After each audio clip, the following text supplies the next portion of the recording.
यशस्वी मुख्यमंत्री महोदय।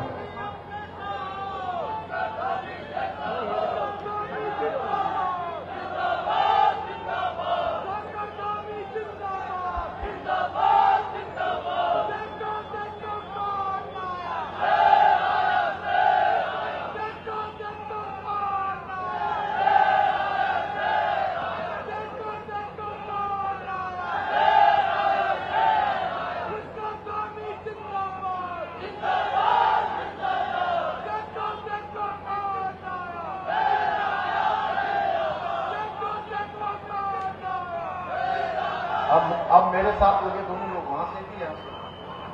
भारत माता की, भारत माता की।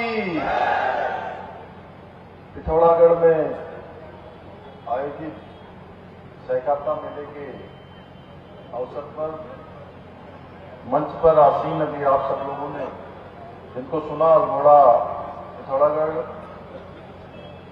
लोकसभा के लोकप्रिय सांसद और हमारे राज्य उत्तराखंड के भारत सरकार में प्रतिनिधि, भारत सरकार के मंत्री आदरणीय अजय टंडा जी, केडीहाट विधानसभा के लोकप्रिय विधायक आदरणीय बिशन सिंह चुफाल जी, मेयर नगर निगम पिथौरागढ़ श्रीमती कल्पना देवलाल जी,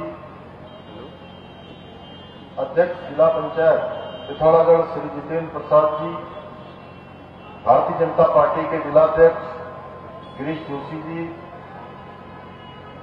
हमारे अन्य नेतागण श्री गणेश भंडारी जी, गोविंद सिंह पिलफाल जी, प्रभारी पूर्व विधायक मीना गंगोला जी, राजेंद्र रावत जी, पूर्व चेयरमैन नगरपालिका परिषद पिथौरागढ़, मंच पर आसीन हमारे सभी पदाधिकारीगण, सभी हमारे नेतागण और इस कार्यक्रम में पधारे हमारे सभी पिथौरागढ़ और आसपास के क्षेत्रों से आए हुए सभी मेरे बड़े बुजुर्ग, सभी माताएं बहनें, सभी मेरे नौजवान साथियों, प्रशासन के हमारे जिलाधिकारी श्री आशीष जी, रेखा जी, एसपी और सहकारिता विभाग के और अन्य विभागों के सभी हमारे अधिकारीगण, सभी हमारे कार्मिक, विभिन्न विभिन्न समूह से आई हुई हमारी सभी बहनें, प्रदर्शनियां और स्टॉल लगाने वाले हमारे यहाँ के सभी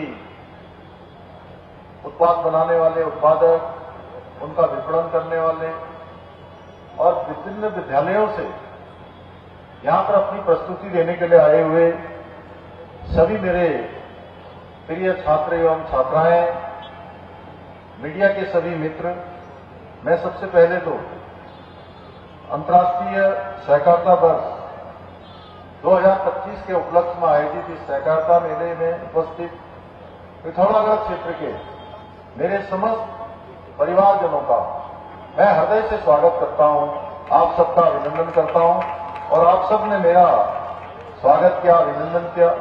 मैं भी आप सबका स्वागत करता हूं, अभिनंदन करता हूं। मैं आज के इस अवसर पर सहकारिता तपस्वी स्वर्गीय लक्ष्मण माधवराम इनामदार जी को भी नमन करता हूं। ये मेरे लिए अत्यंत हर्ष का विषय है कि मुझे इस मेले के माध्यम से आप सभी के बीच में उपस्थित होने का अवसर प्राप्त हुआ। आज सहकारिता मेले के माध्यम से जहां हमने 23 करोड़ रुपए से अधिक की योजनाओं का शिलान्यास किया, वहीं करीब 62 करोड़ रुपए की विभिन्न योजनाओं का लोकार्पण भी किया है। ये सभी योजनाएं आने वाले समय में हमारे पिथौरागढ़ जनपद के विकास में एक मील का पत्थर साबित होंगी। भाइयों बहनों, सहकारिता की परंपरा भारत में प्राचीन काल से चली आ रही है। सहकारिता में स्पर्धा की बजाय सहयोग की भावना रहनी चाहिए, क्योंकि सहकारिता किसी भी पर उपकार नहीं है, बल्कि एक दूसरे को स्वावलंबी बनाने का कार्य है। आज की नई पीढ़ी के लिए हमारी ये सहकारिता का महत्व अत्यधिक बढ़ गया है, क्योंकि आज की पीढ़ी, आज की जो नई पीढ़ी है, वो जल्दी से जल्दी स्वावलंबी बनना चाहती है, अपने पैरों पर खड़ा होना चाहती है और स्वयं स्वरोजगार को आगे बढ़ाना चाहती है। और आज के इस आधुनिक और प्रतिस्पर्धी युग में सहकारिता का जो महत्व है पहले से और कहीं अधिक हो गया है। इसी को देखते हुए संयुक्त राष्ट्र संघ ने वर्ष 2025 को अंतर्राष्ट्रीय सहकारिता वर्ष घोषित किया है, ताकि वैश्विक सहयोग को बढ़ावा देकर सतत विकास के लक्ष्यों को प्राप्त किया जा सके। हमारे देश में भी सहकार से समृद्धि के स्वप्न को साकार करने के लिए आज भी प्रधानमंत्री श्री नरेंद्र मोदी जी ने ऐतिहासिक कदम उठाते हुए देश के अंदर अलग सहकारिता मंत्रालय का गठन करने का निर्णय लिया। आज आदरणीय अमित शाह जी के नेतृत्व में ये मंत्रालय देश में सहकारिता आंदोलन को और अधिक मजबूत करने के लिए एक अलग प्रशासनिक, कानूनी और नीतिगत ढांचा तैयार कर रहा है। भाइयों बहनों, प्रधानमंत्री जी के मार्गदर्शन और उनके सहयोग और उनकी प्रेरणा से हमारी सरकार भी राज्य में सहकारिता को जन जन तक पहुंचाने के लिए कई कदम उठा रही है। इसी का परिणाम है कि पूरे देश में बहुउद्देशीय सहकारी समितियों के कंप्यूटरीकरण के कार्य की शुरुआत उत्तराखंड से ही हुई है। आज प्रदेश की सभी 671 सहकारी समितियों के कंप्यूटरीकरण का कार्य पूरा हो चुका है। इसके अलावा आज हमारी 24 औषधियां जन औषधि केंद्र के रूप में, समितियों के रूप में भी कार्य कर रही है, जिनमें ग्रामीण जनता को सस्ती और गुणवत्तापूर्ण दवाइयां सस्ते दामों पर मिल रही हैं।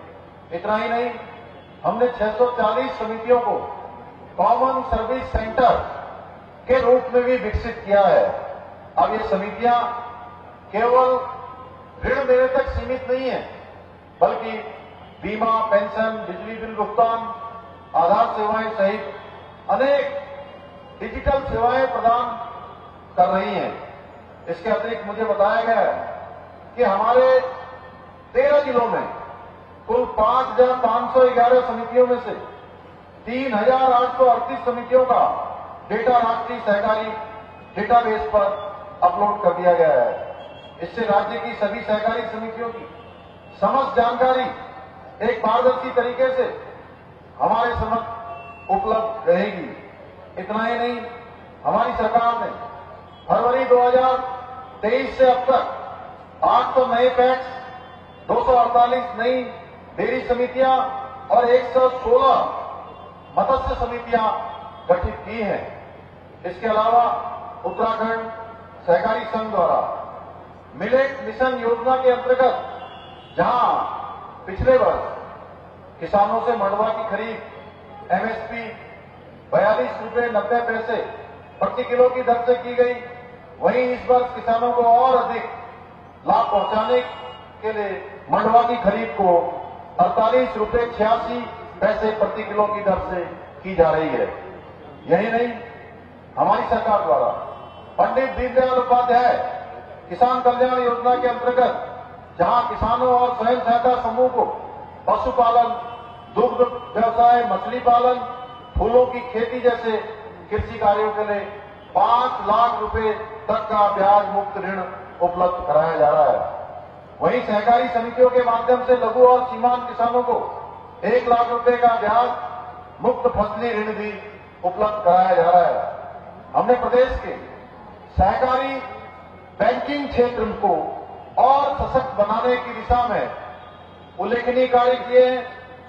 आज प्रदेश की सहकारी बैंकों में 16,000 करोड़ रुपए से के अधिक की जमा पूंजी है, जो इन संस्थाओं के प्रति जनता के भरोसे का स्पष्ट प्रमाण है कि इतनी बड़ी धनराशि आज सहकारी बैंकों में लोग अपना विश्वास जता रहे हैं। हमारी सरकार द्वारा महिला सहकारी समितियों और स्वयं सहायता समूहों को विशेष प्राथमिकता दी जा रही है।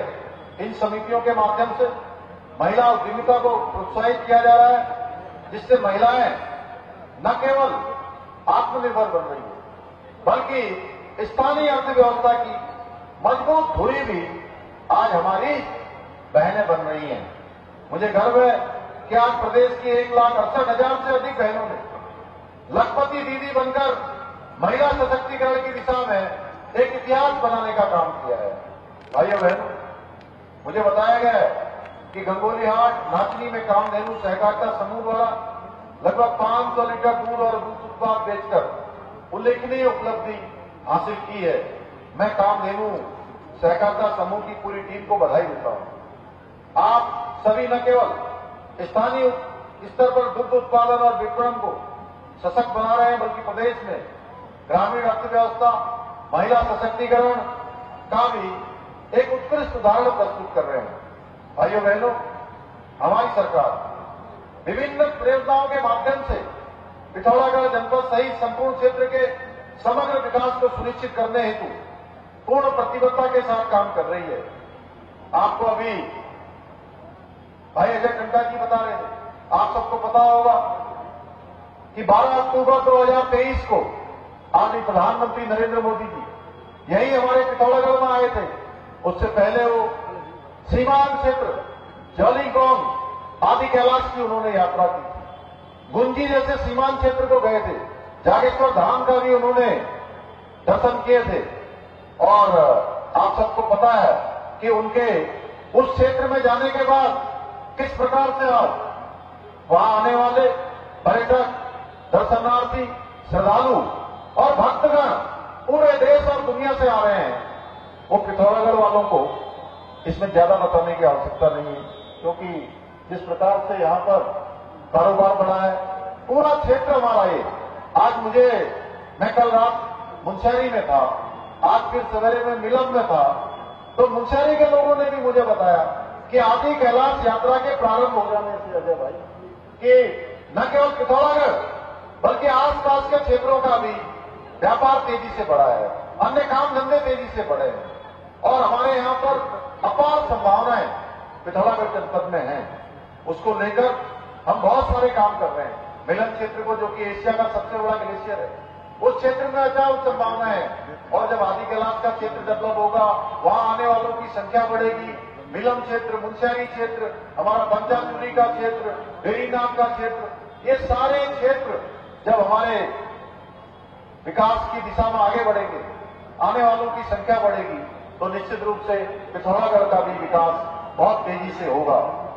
हम जहां अनेक योजनाओं को आगे बढ़ा रहे हैं, वहीं पिथौरागढ़ में 750 करोड़ रुपए से अधिक की लागत से मेडिकल कॉलेज के भवन का निर्माण किया जा रहा है। जल्दी ही जब ये मेडिकल कॉलेज पूरी तरह से बनकर तैयार हो जाएगा, तो ये तय मानिए कि सारी जो सुपर स्पेशलिटी की सुविधाएं हैं वो हमारे पिथौरागढ़ में ही हम सबको मिल पाएंगी भाइयों बहनों, जिसके लिए आज हमें अनेक स्थानों पर जाना पड़ता है। वहीं 34 करोड़ रुपए से अधिक की लागत से स्पोर्ट्स कॉलेज में आधुनिक मल्टीपर्पज हॉल का निर्माण कार्य भी कराया जा रहा है। इसके साथ ही विकासखंड वेरीनाथ में शीघ्र ही 28 करोड़ रुपए की लागत से एक भव्य स्टेडियम का निर्माण कार्य भी प्रारंभ होने जा रहा है। इतना ही नहीं, हम पिथौरागढ़ मेडिकल कॉलेज में लगभग 21 करोड़ रुपए की लागत से 50 बेड के क्रिटिकल केयर ब्लॉक का निर्माण भी करा रहे हैं। यहां महिला अस्पताल के उच्चीकरण के साथ साथ पुलिस प्रशासनिक भवन जो बनकर तैयार हो गया है, जहां पर एसपी का ऑफिस है, अभी अजय भाई और हम चर्चा कर रहे हैं, वहां भी बनकर तैयार हो गया है। फायर ब्रिगेड कार्यालय का निर्माण कार्य भी कराया गया है। इसके अलावा जिले में 25 करोड़ रुपए की लागत से अस्कोट, गंगोलीहाट, धारचूला में नए बस स्टेशनों के निर्माण के साथ ही पिथौरागढ़ में रोडवेज वर्कशॉप का निर्माण कार्य भी कराया जा रहा है। इतना ही नहीं, प्रधानमंत्री ग्रामीण सड़क योजना के अंतर्गत 327 करोड़ रुपए से अधिक की लागत से विभिन्न सड़कों का कार्य भी गतिमान है। हमारी सरकार ने पिथौरागढ़ को हल्द्वानी, देहरादून और दिल्ली से हवाई सेवा द्वारा भी जोड़ने का काम किया है। इसके साथ ही पिथौरागढ़ मुंशेरी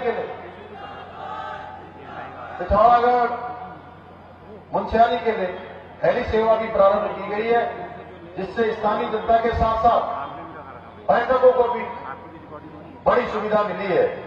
इसके अतिरिक्त आप सबको मैं बताना चाहता हूं कि हम बहुत जल्दी पिथौरागढ़ हवाई अड्डे का भी बड़ा विस्तार करने वाले हैं। इसके लिए 450 करोड़ रुपए की लागत से आधुनिक स्वरूप में इसको विकसित करने का काम आगे किया जाएगा, जिस पर हम शीघ्र ही कार्य प्रारंभ करने वाले हैं। उसके बाद पिथौरागढ़ से एक समय में लोग कहते थे कि यहां से हवाई सेवा नहीं चल सकती। भाइयों बहनों, अगर नीति और नियत साफ हो, मन में विश्वास हो और जनता का साथ हो और हमारे प्रधानमंत्री मोदी जी का आशीर्वाद हो, उनका सहयोग हो, उनकी प्रेरणा हो, तो कोई काम असंभव नहीं होता है। धीरे धीरे सारे काम आगे बढ़ते हैं। भाइयों बहनों, इन सभी विकास कार्यों के साथ हमने राज्य हित में अनेक कड़े और कठोर निर्णय भी और ऐतिहासिक निर्णय भी लिए हैं, जिन्हें लागू करने की हिम्मत किसी भी विपक्षी सरकार में नहीं की। विपक्ष ने हमेशा तुष्टीकरण, वोट बैंक और स्वार्थ सिद्धि की राजनीति का काम किया है, जबकि हमने प्रत्येक उत्तराखंडवासी की आकांक्षा को पूरा करने और राष्ट्र को सर्वोपरि मानकर निर्णय लिए हैं। इसलिए जब हमने प्रदेश में सभी को समान अधिकार देने के लिए समान नागरिक संहिता लागू की, तो हमारे कांग्रेस के मित्रों को बहुत दर्द हुआ, क्योंकि उनकी राजनीति हमेशा तुष्टीकरण पर चलती रही है। न्याय और समानता से उनका कोई लेना देना नहीं है। आप सभी जानते हैं, पूर्ववर्ती सरकारों के समय में नकल माफियाओं द्वारा हमारे युवाओं के भविष्य के साथ किस प्रकार खिलवाड़ किया गया था। हमने भर्ती प्रक्रिया को पारदर्शी बनाने, नकल माफियाओं पर अंकुश लगाने के लिए देश का सबसे कठोर नकल विरोधी कानून लागू किया, जिसका परिणाम हुआ कि राज्य निर्माण के बाद 25 वर्षों का रिकॉर्ड तोड़ते हुए पिछले 4.5 वर्षों में 26,000 से अधिक युवाओं को सरकारी नौकरियां प्राप्त करने में सफलता प्राप्त हुई है। हमने नकल माफियाओं पर सख्त कार्रवाई करते हुए 100 से अधिक नकल माफियाओं को जेल की सलाखों के पीछे पहुंचाया है, परंतु हमारे विपक्ष के लोगों को ये रास नहीं आ रहा है कि आज हमारे युवा सरकारी नौकरियों में अवसर पा रहे हैं। पारदर्शिता के आधार पर आज नौकरियां मिल रही हैं, भर्ती परीक्षाएं संपन्न हो रही हैं। गरीब माता पिता के बेटे और बेटी को आज योग्यता, प्रतिभा, उसकी मेहनत और क्षमता के आधार पर परीक्षाओं में चयन का अवसर मिल रहा है। लेकिन हमारे प्रदेश के युवा जानते हैं कि किसने युवाओं को नौकरी दी, किसने सिर्फ झूठे सपने दिखाकर उनके भविष्य से खिलवाड़ किया है। हमने लैंड जिहाद, लब जिहाद और थूक जिहाद जैसी घृणित मानसिकता, इस पर भी कार्रवाई की है। धर्मांतरण रोधी कानून बनाया, दंगा रोधी कानून बनाया और जिहादियों पर सख्ती की, तो इसमें भी विपक्ष को दिक्कत होने लगी।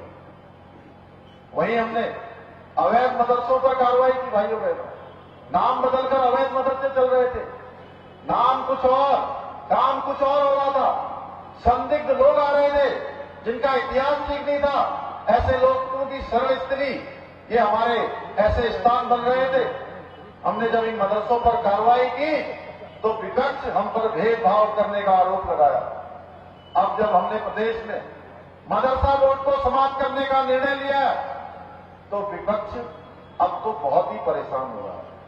उनकी परेशानी बढ़ गई है, क्योंकि इसके लागू होने के बाद 1 जुलाई 2026 से उत्तराखंड देवभूमि के अंदर ऐसा कोई मदरसा संचालित नहीं होगा जिसमें हमारे शिक्षा बोर्ड के द्वारा जो निर्धारित पाठ्यक्रम है वो पाठ्यक्रम नहीं पढ़ाया जाएगा। मैं आज इस मंच से ये स्पष्ट कर देना चाहता हूं कि आप उत्तराखंड में किसी भी प्रकार की जिहादी मानसिकता को पनपने नहीं दिया जाएगा, न ही आतंकवाद को बढ़ावा देने वाली पाठशालाएं संचालित होने दी जाएंगी। हमारा प्रयास है कि देवभूमि उत्तराखंड में कट्टर धार्मिक शिक्षा देने वाले केंद्र नहीं बल्कि ऐसे संस्कार युक्त, आधुनिक और राष्ट्रवादी शिक्षा के मंदिर स्थापित किए जाएं। जो हमारे बच्चों को शिक्षा प्रदान करने के साथ साथ उनके चरित्र निर्माण का भी कार्य करें। भाइयों बहनों, हमने ऑपरेशन कालनेमी चलाकर सनातन धर्म को बदनाम करने वाले पाखंडियों पर भी वार किया है। इससे भी विपक्ष के पेट में बहुत दर्द हुआ है। भाइयों बहनों, ये देवभूमि हमारी मातृभूमि है। इसकी रक्षा करने के लिए हमने कठोर निर्णय लिए हैं और मैं आज इस पिथौरागढ़ की पवित्र भूमि से, इस देवभूमि से, इस सैन्य भूमि से कहना चाहता हूं कि भविष्य में भी राज्य के हित में कठोर निर्णय लेने से हम एक सेकेंड भी हिचकिचाने वाले नहीं हैं, न पीछे हटने वाले हैं, न रुकने वाले हैं, न थकने वाले हैं। हम लगातार इसी प्रकार निर्णय लेते रहेंगे। आज मैं इस मंच से सीना ठोककर यह भी कहना चाहता हूं कि आप जितना हमारे निर्णयों का विरोध करेंगे, हम उतनी ही मजबूती से आगे बढ़कर इन निर्णयों को, जो निर्णय हमने लिए हैं, उन निर्णयों को हम धरातल पर उतारने का काम करेंगे। आप सबके आशीर्वाद से, आप सबकी अपेक्षाओं के अनुरूप हमारा राज्य हिंदुस्तान का श्रेष्ठ राज्य बने, इसके लिए हम निरंतर काम करते रहेंगे। क्योंकि हमारी सरकार फाइलों में नहीं बल्कि फैसलों से चलती है और यही फर्क है हम में और विपक्ष में। भाइयों बहनों, जिन्होंने लंबे समय तक शासन देश के अंदर किया है, उन्होंने देश को केवल बर्बादी दी है, गरीबी के नारे दिए हैं। आज हमारे प्रधानमंत्री मोदी जी के नेतृत्व में समाज के अंतिम छोर में खड़े हुए व्यक्ति तक सरकार पहुंच रही है, शासन पहुंच रहा है, तमाम सुविधाएं पहुंच रही हैं। लगातार हम उस काम को आगे बढ़ा रहे हैं। चाहे आज हमारा आदि कैलाश का क्षेत्र हो, जौलिंगगांव का क्षेत्र हो, या मारा जिसको भारत का अंतिम गांव कहते थे, मिलम जैसा गांव, मिलम जैसा क्षेत्र, या हमारा मुखवा हरसिल जैसा क्षेत्र, ऐसे सारे क्षेत्र हमारे प्रधानमंत्री जी के आवागमन के क्षेत्र बने हैं, उनके जाने के क्षेत्र बने हैं। उन्होंने स्वयं जाकर पूरे देश और दुनिया को इन क्षेत्रों से अवगत कराने का काम किया है। इन क्षेत्रों को वाइब्रेंट विलेज की तर्ज पर आगे बढ़ाया जा रहा है, उनके विकास को सुनिश्चित किया जा रहा है। भाइयों बहनों, आज सेना के क्षेत्र की अगर हम बात करते हैं तो आज हमारे सैनिकों का मनोबल भी बढ़ा हुआ है।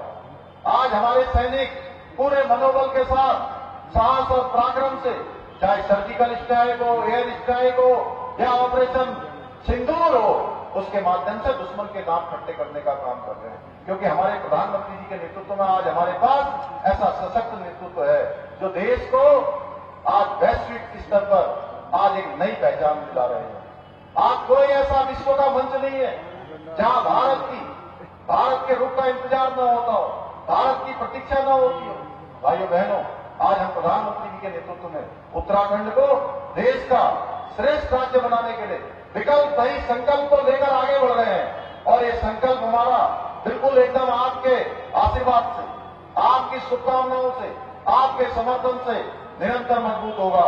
मुझे पूरा विश्वास है हमारे इस संकल्प को पूरा करने में आप सभी भाई बहन इसी प्रकार हमारी सरकार के साथ कंधे से कंधा मिलाकर योगदान देते रहेंगे।